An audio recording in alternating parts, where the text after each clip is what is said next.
Dia Santo. Santo dia. Que bom estar com vocês, mais um Consagra-te TV. Estamos dando sequência, né, ao livro Espiritualidade Mariana na Vida dos Santos. Consagra-te. Nele nós falamos sobre vários temas. Temas pureza, doçura, coisas aos olhos da espiritualidade monfortina. Bem-aventuranças, virtudes. Aquilo que pode nos remeter a um caminho mais forte de santidade. Para falar desse tema, temos que entender que nós cremos na comunhão dos santos. E pela comunhão dos santos, na comunhão com a Santíssima Virgem Maria, vamos tomar posse da sua pureza, vamos tomar posse da sua doçura, vamos viver em Maria, com Maria, por Maria, para Maria, a pureza e a doçura. Bem interessante isso. Vamos precisar compreender que, pela nossa união com Nossa Senhora, ela purifica, embeleza nossas obras, tornam-as mais aceitáveis ao seu Filho Jesus. Nossa Senhora adocica nossas cruzes. A sabedoria é doce como mel.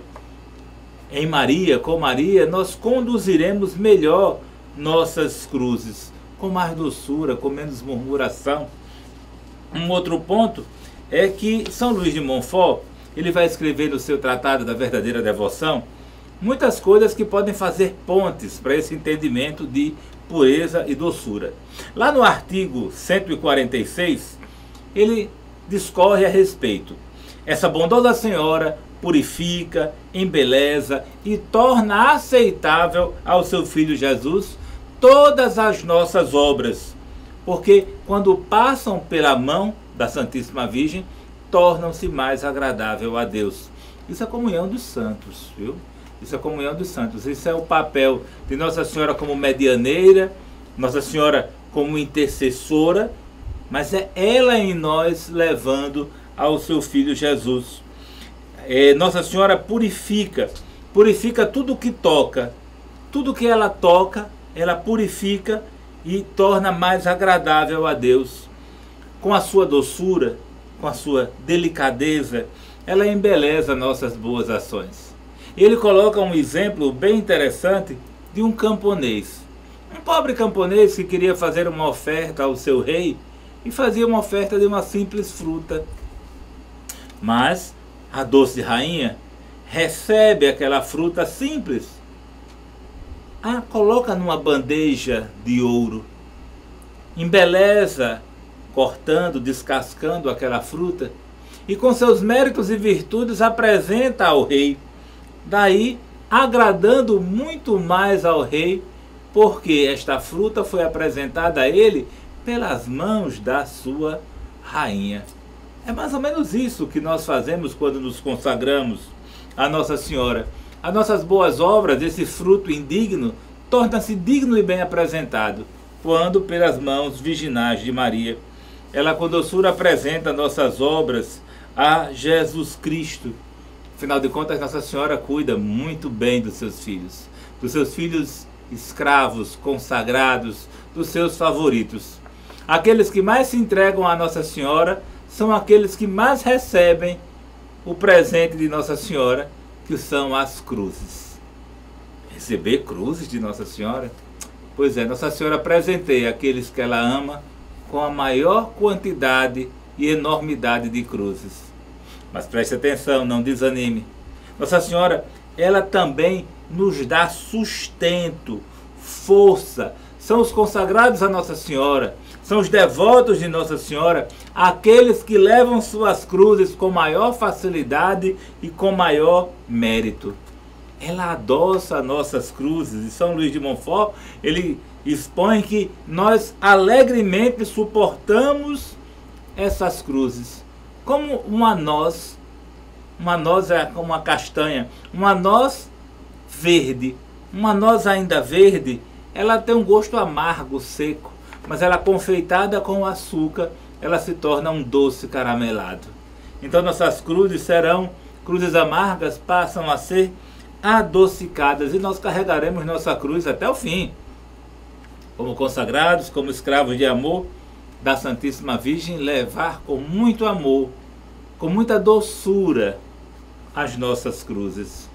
Mara, São Luís de Montfort, ele escreve muito nesse contexto de doçura, de beleza, de castidade, de pureza, no seu livro O Amor, a Sabedoria Eterna. Então, o que mais São Luís de Montfort pode nos ensinar agora no livro Amor, a Sabedoria? A gente tem que ver bem o tempo que nós estamos vivenciando, né? Enquanto Montfort falava sempre da pureza de Nosso Senhor, da doçura de Nosso Senhor, e que nosso Deus é aquele que vai cada vez mais cuidar de todos que estão próximos, dos pobres, disso e daquilo, a gente pode até pensar que Jesus talvez tivesse um lado político, não é? Cuidar dos oprimidos, dar assistência, ser público e cuidar do público. E hoje a gente se pergunta assim, meu Deus, se nós olharmos para a nossa política de hoje, os homens públicos os de homens hoje, de públicos de hoje, será que tem os traços de nosso Senhor Jesus Cristo? Veja, a gente escuta uma notícia no jornal, César, a gente não sabe mais se aquilo é verdade ou mentira, nós não sabemos mais se existe engano ou falsidade, mas quando nós olhamos para nosso Senhor Jesus Cristo, então a gente encontra qual o perfil daquele político, qual é o político, como é que deve se manifestar, e deve se manifestar com a doçura de nosso Senhor Jesus Cristo. Nosso Deus, nosso Cristo, Filho da Virgem Maria, por onde passava, atraía pessoas. Mas ele não atraía pela sua falsidade ou porque apenas queria aqueles votos. Não, nosso Senhor, mais que votos, ele quer a salvação das pessoas, entende isso? Então nosso Senhor conseguia atrair justamente por uma doçura. São Luís Maria Grignion de Montfort vai dizer que o rosto de nosso Senhor resplandecia doçura. O gesto de nosso Deus era gestos ternos, gestos acolhedores. Nosso Senhor tinha um olhar tão penetrante, tão amável, tão meigo, que aquilo fazia com que as pessoas saíssem de suas casas, saíssem de suas cidades e fossem até o encontro de Jesus. Nosso Senhor visitava as cidades, mas o povo era que era peregrino. O povo saía peregrinando justamente em busca de nosso Senhor. Então é aquilo que você diz, parece que Jesus dava sabor às pessoas, o desejo, o mel na boca. As virtudes se misturam. A virtude da pureza de Jesus se mistura com a virtude da doçura de Jesus. Com a sabedoria de Jesus, aquilo que nosso Senhor exalava jamais era sabedoria mundana, não, mas era uma sabedoria divina. Então ele sempre atraía. E é interessante que Montfort vai dizer que deveria existir algum diálogo entre os reis magos, dizendo assim, que bom é estar aqui. Mas aonde é que eles estavam? Os reis magos, que tinham seus palácios, que tinham seus tronos, achavam bom estar no estábulo. Sabe por quê? Porque podiam contemplar a doçura daquele menino Deus. Eles entendiam que aquele Cristo humilde, aquele Cristo que estava envolto, não é? Era aquele Cristo que era doce, que era verdade. Então, nosso Senhor, através dessa doçura, ele atraía todos. Não era só homens, não era só mulheres, mas eram jovens, eram crianças. Todos queriam estar na presença de Jesus. Pois é, então vocês que nos assistem, ser doce. Como ser doce? Como aparentar a face de Jesus?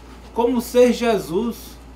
Como vamos expressar a doçura? Expressar esta beleza? Me lembra Santo Agostinho, essa beleza tão antiga e tão nova, que nós estamos buscando fora, mas essa beleza está dentro de nós.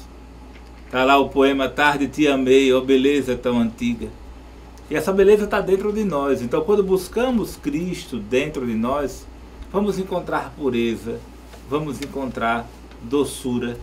Hein, Mara? As palavras de nosso Deus, né, César, nunca foram palavras agressivas, grosseiras, radicais. É verdade, teve aquele momento que ele entra no templo e vê aquela bagunça, as pessoas fazendo da casa do seu Deus a casa de comércio.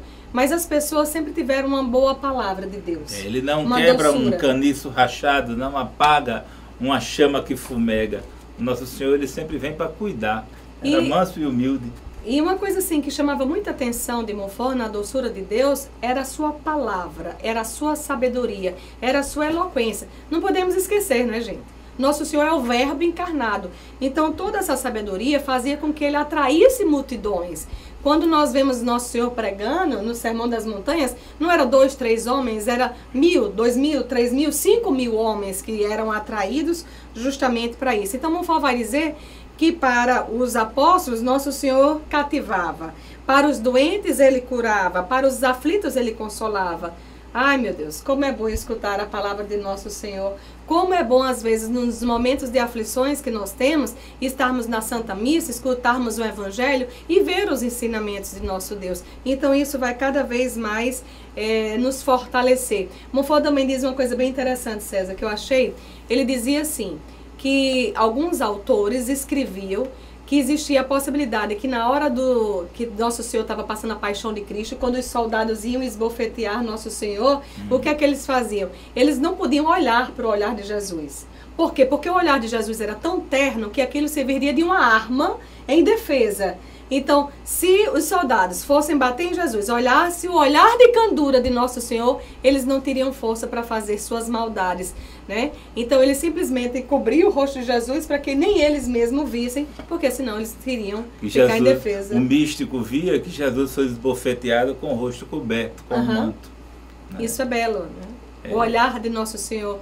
Tem aquela imagem da Sagrada Face, e quando nós olhamos para o olhar de Jesus, parece que realmente e verdadeiramente somos penetrados nesse olhar. Pois é, então o desejo e a sabedoria. Sabedoria nos dá doçura, sabedoria nos dá pureza. Pureza na forma de enxergar as coisas, não só a pureza da sexualidade, mas a pureza de entendimento, a pureza de vontade, a pureza de expressão.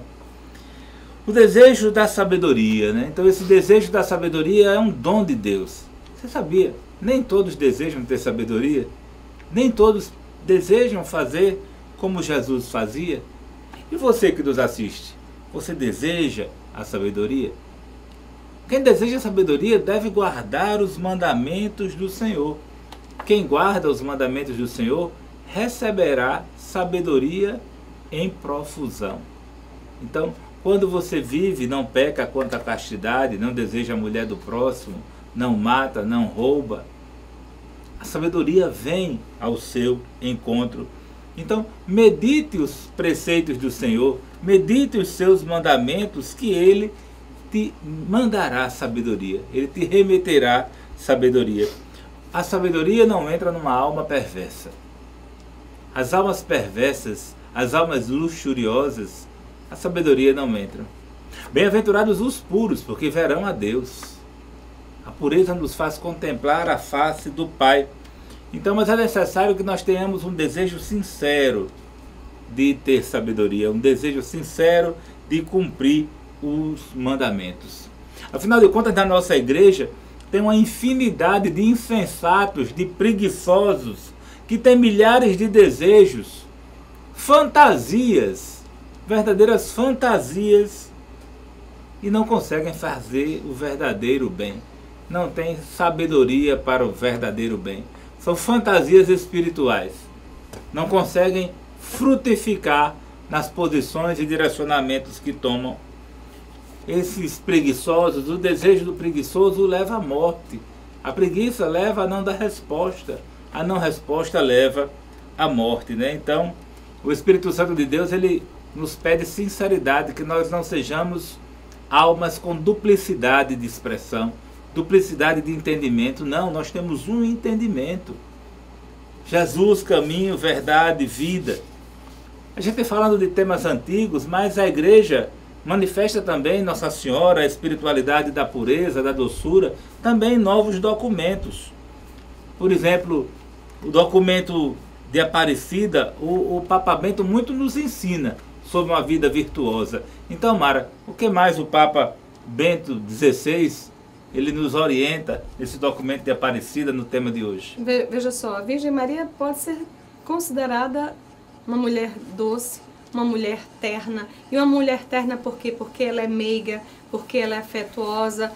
tudo que é dado a nosso Senhor Jesus Cristo, nós podemos também, de certa maneira, atribuir à Virgem Maria. Se Ele é Redentor, ela é corredentora. Se Ele é misericórdia, ela é misericórdia. Se Ele é doce, a Virgem Maria é doce, ela é eterna. Entende? A doçura de nosso Senhor é porque Ele era aprazível, Ele atraía as pessoas, Ele era agradável. Então, o que Bento XVI vai dizer? Que a Virgem Maria, com todas essas características, ela se torna a primeira discípula de Jesus. Por quê? Porque ela faz aquilo, ela exala aquilo que nosso Senhor também fazia. Veja, vocês podem até dizer assim, mas eu não conheço meu patrão, meu vizinho, meu professor, sei lá. Se você realmente quer conhecer alguém, observe como é que essa pessoa reage nos momentos de adversidade da vida, nos momentos de dificuldade, como é que ela reage. A Virgem Maria, segundo Bento XVI, nesse documento de Aparecida, vai dizer que ela sempre reagiu, independente do momento que ela viveu, com fé. A Virgem Maria sempre esteve de pé, a Virgem Maria sempre teve ternura. Se você pegar no momento da anunciação do anjo, ela tem crença, ela tem fé, ela acredita que naquilo que o anjo está anunciando. Se ela vai visitar Isabel, ela tem caridade. Se ela fica sabendo que uma espada de dor transpassará a sua alma, as características da Virgem Maria, o comportamento dela não oscilaram, não mudaram, não pecou, entende isso? Então, em todos os momentos, a Virgem Maria se comporta como é a vontade de Deus. Então, por isso que o documento vai colocar que ela é a primeira discípula, porque ela tem fé, porque ela tem obediência à vontade de Deus. E ela sendo a primeira discípula, ela também é a primeira crente de nosso Senhor Jesus Cristo. Ela acreditou. E se ela acreditou em nosso Senhor, então, com essa crença que ela tem, agora ela pode ser a primeira educadora dos discípulos. Então, o que esse documento vai dizer? Caros, precisamos de missionários. Se precisamos de missionários, não tem ninguém melhor para formar esses missionários do que a Virgem Maria, que é a mulher toda bela, toda pura. Então, Nossa Senhora vai exercer esse papel da maternidade, não só em relação a Jesus, mas em relação a todos os seus discípulos. E esse documento de Aparecida vai muito ver esse lado missionário, vai muito ver. Então, a Virgem Maria, ela é livre, ela é eterna, mas ela também é uma mulher firme. E filhos precisam de firmeza da mãe, não é? Quando os discípulos ainda não sabiam, não tinham verdadeiro entendimento se Jesus era o Senhor ou não, ela providencia as bodas de Caná, providencia o vinho, serviu e pacificou o coração daqueles noivos? Sim, com certeza. Mas também foi fé para aqueles discípulos que ainda não tinham visto o milagre de Jesus. E a partir daquele momento, a partir daquela mulher que acreditava que o Senhor poderia fazer o milagre, eles passaram também a acreditar. Então essa ternura da Virgem Maria é uma ternura que a gente vai ver todo um lado místico. E por que ela é eterna? Pelo papel que a Virgem Maria tem, o papel da maternidade espiritual que ela vai exercer.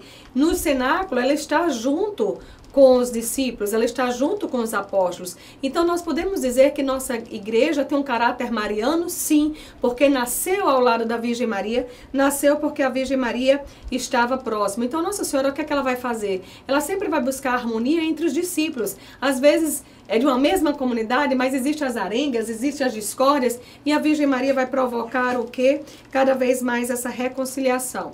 Então, como é que a igreja vê? Deus por pai, a Virgem Maria por mãe, e os discípulos são os filhos de Deus. É a filiação. Então, da mesma forma que existe uma família humana, existe uma família espiritual. E nós não podemos negar que a Virgem Maria é a mãe da igreja, é a nossa mãe, e a Virgem Maria sempre vai formar mais discípulos. Tanto é que nos lugares que a Virgem Maria aparece, não é? Seja em Lourdes, em Fátima, em Medjugorje, o que é que acontece? Existe sempre peregrinação de pessoas que vai em busca do encontro com a Virgem Maria. Só que, cada vez que alguém se encontra com a Virgem Maria, encontra com o próprio Cristo, com o próprio Jesus. E a Virgem Maria vai trabalhar nessa alma para que ele que alcance a graça de ser um autêntico missionário. Falando das aparições, na aparição de Fátima é revelado que os pecados que mais mandam almas para o inferno são os pecados contra a pureza. É a impureza o que mais leva almas para o inferno. Mas então é porque esse pecado é maior que os outros? Não. É porque esse pecado, o pecar contra a pureza, no mundo de hoje, são os pecados mais frequentes. Pelo bombardeio de informações da mídia, de facilitações para que a luxúria entre na nossa história, a pureza é fortemente agredida. E o maior número de pecados, em quantidade, vamos dizer assim, se faz na questão da pureza. A doçura, Nossa Senhora, ela tinha essa doçura de enfrentamento do céu. Ela era a rainha dos anjos. Todos os anjos estavam lá, cuidados pela Santíssima Virgem Maria. Ela como a rainha de todos, ela puríssima, imaculada. Então a Virgem Maria foi cheia de graças para administrar as mais diversas situações. Então, quando nos consagramos a Nossa Senhora, quando nos revestimos com o manto da Santíssima Virgem, com suas graças, nós com pureza, com tranquilidade, com doçura, enfrentamos tudo aquilo que precisa ser enfrentado. A pureza é uma virtude atual. Não podemos imaginar que a pureza é uma coisa só de antigamente. Não. Nós precisamos hoje políticos que vivam a pureza, padres, religiosos, pais, filhos. Precisamos de jovens que vivam namoros puros, namoros santos. Precisamos de corpos puros. A consagração à Nossa Senhora, mesmo você que está me assistindo sendo impuro, quando nós os revestimos com as virtudes da Santíssima Virgem, é como, entre aspas, ela nos revirginiza, ela nos purifica, ela nos clareia. Jesus é quem nos liberta do pecado, mas Nossa Senhora nos leva a essa purificação. É muito importante entender isso, porque vocês que estão nos assistindo, muitas cicatrizes podem existir que não deixem mais esses corpos, esses olhares tão puros. Mas a pureza é uma virtude atual. O mundo de hoje precisa viver a pureza, manifestada nas roupas, nos olhares, nas músicas. Então a doçura é uma coragem sem violência. A doçura é uma força sem dureza, é um amor sem cólera. A doçura é uma paz, a doçura é Nossa Senhora. A doçura é Nossa Senhora, porque ela se opõe à crueldade, à brutalidade, à agressividade. E para adquirirmos essas virtudes, somos chamados à oração. A oração do terço, a oração do rosário. Rezar, ao menos uma Ave Maria. Afinal de contas, uma Ave Maria bem rezada, com as disposições da alma, vale mais do que um rosário inteiro rezado sem a devida reverência. E São Luís de Montfort, em outro livro, o livro Segredo do Rosário, ele escreve mais sobre esses temas, que a oração do Rosário nos leva à pureza, nos leva à doçura. Então, Mara, o que mais podemos partilhar sobre esse tema? Deixa eu fazer algumas colocações aqui, César, que são importantes. Nós temos que ter um entendimento bem abrangente do que seja pureza, tá? Não vamos pensar que pureza é um lacre. Se eu perdi o lacre da pureza, eu não posso mais ser puro. Não, não é isso. Veja, nós pecamos por pensamentos, atos, palavras e omissões. Então, mesmo que muitas vezes você não tenha feito o ato e você esteja pensando, confesse o seu pensamento. Mas não significa porque aquilo que você pensou e que aquilo que você domou, você foi, que você caiu. Tá? Então, se eu estou pensando em algo impuro, o que é que eu devo fazer? Meu Senhor, me ajuda, me dá força. E se você não continuou a pensar, se você não executou aquele ato que você teve de luxúria, aquilo não vai ser pecado na sua vida. Você compreende isso? Por quê? Porque Satanás é aquele que tem por princípio nos acusar. Então pode ser que muitas vezes comece a te acusar de coisas que você não fez, não é justamente para lhe tirar do caminho, para te desviar, como dizer, você não é digno de fazer isso porque você pensou aquilo. Cuidado, calma, vamos ter muito entendimento daquilo que é vontade de Deus. Então São Luís vai dizer que é necessário rezar e rezar bem, mas que não devemos ficar na menção ou medindo o tempo de oração. Montfort não vai colocar assim, você tem que rezar o rosário e de repente você rezar o rosário totalmente desligado, totalmente com os pensamentos desviados. E aí ele vai dizer, talvez uma única Ave Maria venha valer bem mais do que 50 Ave Marias, se você teve aquelas 50 Ave Marias totalmente em momentos de distração. Tá bom? Então, lógico, o Monfort vai dizer que é bem mais valioso você rezar o rosário quando você está com o seu coração cheio de pureza, cheio de ternura, cheio de bondades. É bem mais valioso. Mas ele vai defender também que mesmo que você não esteja com essas determinações, com essas prontidões, você continue rezando. Porque é melhor rezar mal rezado do que simplesmente você não rezar. Monfort vai defender muito essa característica da intenção, entende? Logicamente, se você é uma alma pura e reza um rosário, vai ter um efeito. Se você não é e reza, vai ter um outro efeito. Mas o importante é ter sua constância, é você querer fazer. Agora, lógico, você também tem que se vigiar, você também tem que ver. Eu estou rezando um texto, 2 textos, 3 textos, o rosário. Se você está rezando o rosário, mas está rezando com firmeza, com fé, meu irmão, as suas atitudes vão ser diferentes. Então não se justifica alguém que está rezando tanto e os comportamentos continuam os mesmos. Não tem como a pessoa estar dizendo que tem uma vida de oração se não houve uma mudança na mentalidade, se não houve uma metanoia, se você não consegue ver de uma outra forma. Então toda oração vai me levar a uma conversão. Se a sua oração não está fazendo com que você entre nesse processo de conversão, então ainda não está havendo uma oração, digamos que com melhor dos entendimentos. Então, precisamos cada vez mais perceber essa questão. Essa semana passada, eu presenciei uma senhora que as filhas disseram que ela pedisse para ela ter mais calma. Uma senhora muito simpática.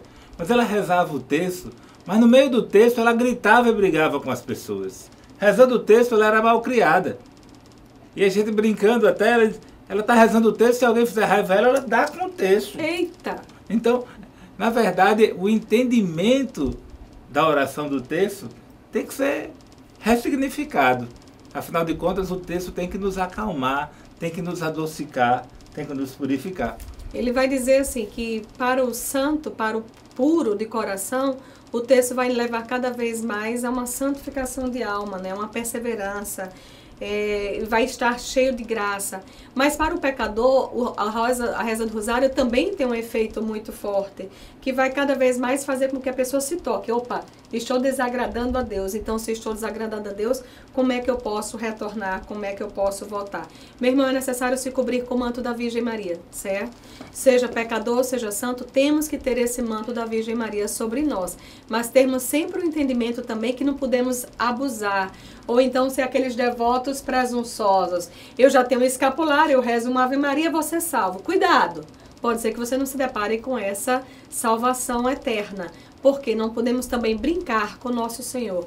Deus é onipotente, é onipresente, é onisciente, Ele conhece nossos corações, Ele sabe quais são as nossas intenções. Mas vamos buscar olhar para a Virgem Maria e nos espelhar cada vez mais nessa pureza e nessa doçura que são suas virtudes. E você que quer se encher das virtudes de Nossa Senhora, precisa se consagrar a ela.